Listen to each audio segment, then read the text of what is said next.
Avec les intelligences artificielles et génératives, on a tous cette tentation, non? Celle d'aller vite, de produire un maximum de choses. Mais est-ce que c'est vraiment ça, la meilleure approche? Aujourd'hui, on va explorer une idée qui va complètement à contre-courant. Et si, pour créer de meilleures œuvres avec l'IA, la clé, c'était justement de ralentir? Voilà, c'est un peu le mantra de notre époque. On a des outils d'IA qui peuvent générer du texte, des images, des idées, le tout en quelques secondes. Du coup, la logique semble évidente. Pourquoi est-ce qu'on attendrait quand on peut enchaîner les créations aussi vite qu'on tape des prompts? C'est une promesse d'efficacité qui paraît presque infinie. Et pourtant, voici la fraise qui vient tout bousculer. Le collectif Utopia, qui passe ses journées à travailler avec ces outils, nous propose de faire exactement l'inverse. Pas du tout par méfiance, mais bien par expérience. Pour eux, vitesse ne rime pas forcément avec profondeur. Allez, plongeons-nous dans cette idée pour voir ce qu'elle cache vraiment. Ok, la première chose à déconstruire, c'est cette impression que la création est devenue instantanée. Les IA nous donnent un sentiment de facilité, c'est vrai, un peu comme si le doute ou le besoin de retravailler un texte était devenu obsolète. Mais en fait, c'est une illusion, et elle peut même être un peu dangereuse. Alors, ce qui est super intéressant, c'est la distinction qu'il faut faire entre génération et création. Une IA, elle génère des possibilités, des débuts d'idées, des amorces. Ces productions peuvent avoir l'air impressionnantes au premier abord, mais en réalité, elles sont souvent assez fragiles, un peu superficielles. La création, elle, c'est autre chose. C'est le processus qui transforme ces amorces en œuvres finies cohérentes. Et ralentir, eh bien, c'est précisément refuser de confondre les deux. Mais alors, comment on passe de la simple génération à la vraie création? En utilisant un outil qu'on a tendance à sous-estimer mais qui est incroyablement puissant, le temps. Ici, le temps, ce n'est pas du tout une perte, c'est un véritable filtre éditorial. On le sait bien, un texte qu'on relit une semaine plus tard, il n'a plus du tout le même impact. Une image qu'on regarde à froid, soudain, ses défauts nous sautent aux yeux. Le temps, ça permet de prendre du recul.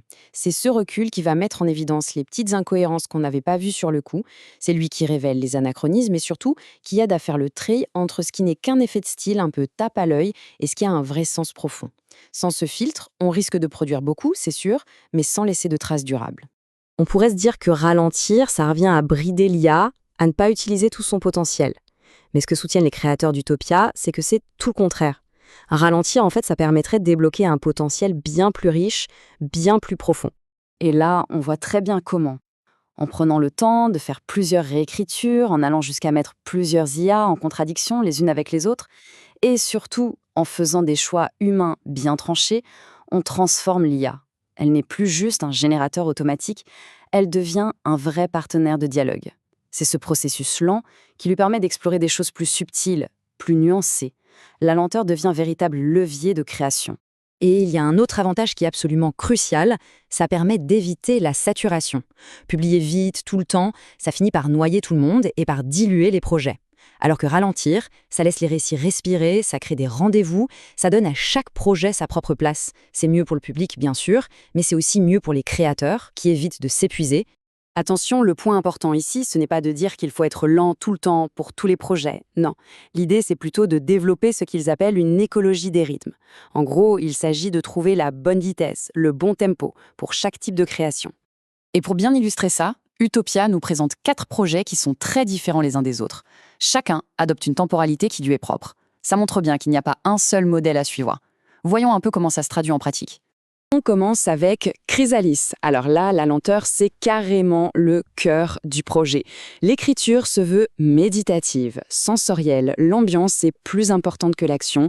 L'IA n'est pas là pour raconter une histoire de manière classique, mais plutôt pour suggérer des choses, pour créer des échos, des résonances. La création devient un acte de patience.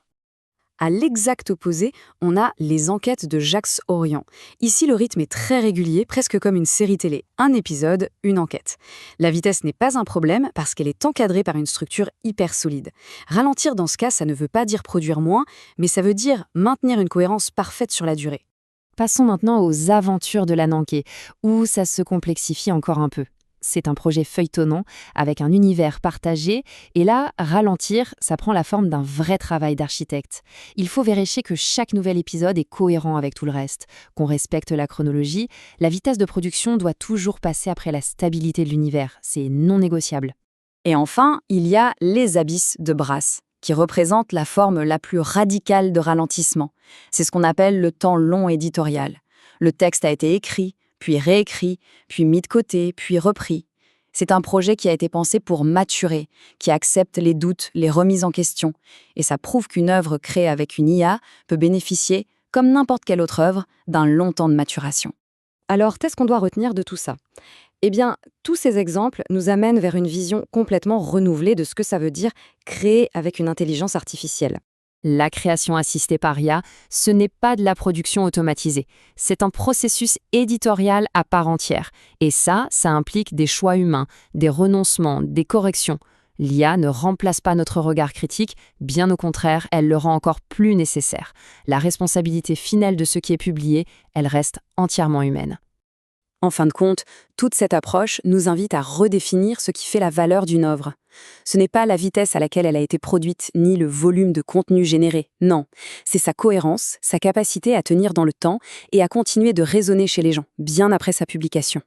Finalement, ralentir la création avec les IA, ce n'est pas refuser leur puissance, c'est refuser de s'y abandonner sans réfléchir. C'est peut-être tout simplement la meilleure façon de respecter à la fois le potentiel de l'outil et l'intelligence de celles et ceux qui vont lire ces œuvres.